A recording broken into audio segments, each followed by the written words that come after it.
Hello दोस्तों, स्वागत है आप लोगों का, बहुत बहुत स्वागत है। वीएनएम केमिस्ट्री में आप लोगों का बहुत बहुत स्वागत है।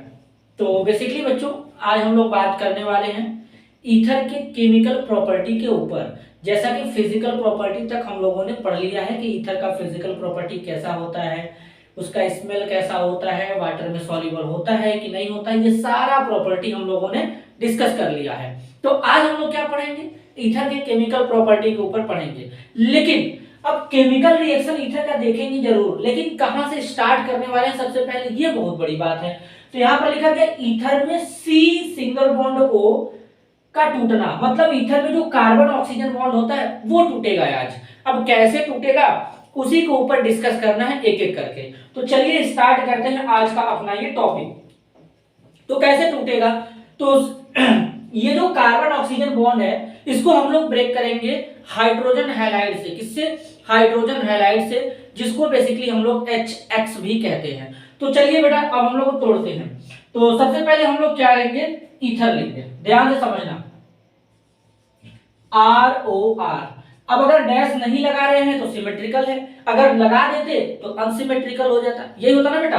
अब यहां पर लो HX, तो ये हो जाएगा H और X। तो यहां पर क्या होने वाला है, कुछ करना नहीं, अपने को नॉर्मल रिएक्शन लिखना है यहाँ पे।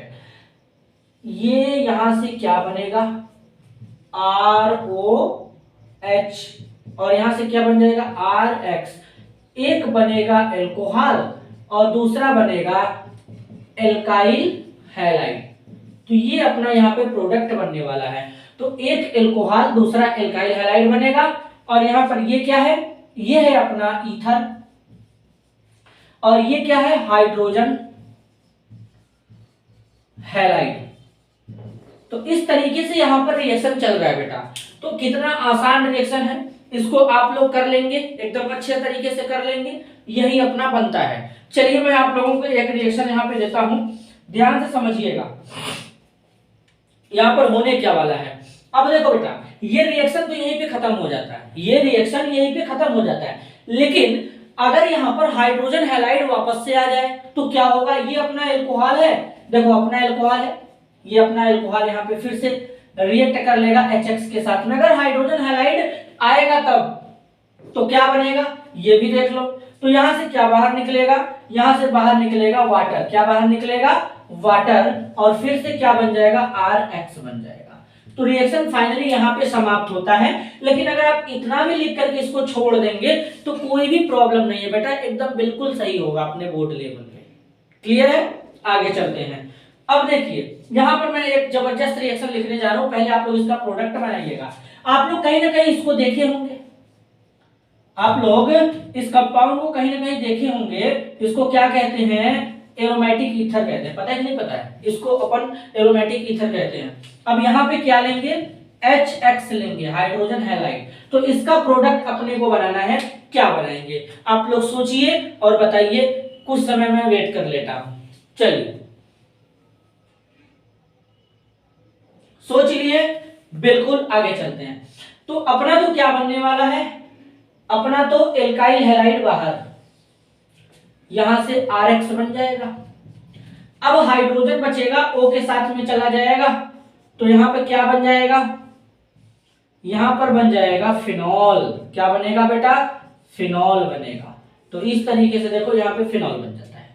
तो कितना खूबसूरत सा रिएक्शन था यहाँ पे। अच्छा एक खास बात ये भी तुम सोच सकते थे कि सर बॉन्ड यहां से क्यों नहीं ब्रेक कर देते। भाई साहब अगर तुम बॉन्ड यहां से ब्रेक करोगे तो इस कार्बन के ऊपर पॉजिटिव चार्ज आएगा और इसका एरोमेटिसिटी लॉस हो जाएगा, क्योंकि ये एक एरोमेटिक कंपाउंड है। और दुनिया में सबसे स्टेबल अगर कोई कंपाउंड होता है तो वो एरोमेटिक कंपाउंड होता है। तो इसका एरोमेटिसिटी लॉस हो जाएगा, खत्म हो जाएगा, तो ये कहीं ना कहीं अपने आप में अनस्टेबल फील करने लगेगा।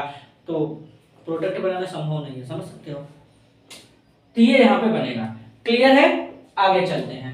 एक छोटा सा रिएक्शन और है, लिखते हैं। तो इतना तो पता अपने को चल गया कि cleavage of carbon oxygen bond, मतलब देख सकते हो ऑक्सीजन और कार्बन, R के जगह पर कोई कार्बन होगा, वो बॉन्ड क्या कर रहा है, अपना टूट रहा है। एक और लिखते हैं यहीं पे,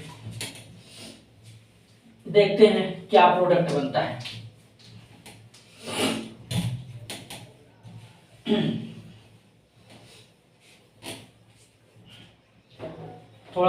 इसको क्लियर कर लेते हैं बेटा, अच्छे से बनाएंगे हम लोग इसका प्रोडक्ट। हाँ तो चलिए बनाया जाए बेटा। देखो सबसे पहले क्वेश्चन लिखते हैं, CH3, यहां पे CH3 O और यहां पे CH3, इसका रिएक्शन कराएंगे HI के साथ में। HI मतलब समझते हैं आप, हम लोग ले रहे थे हाइड्रोजन हैलाइड, तो यहाँ पर HI लिखा गया, इसका मतलब है हाइड्रोजन आयोडाइड। तो अब इनका प्रोडक्ट क्या बनेगा?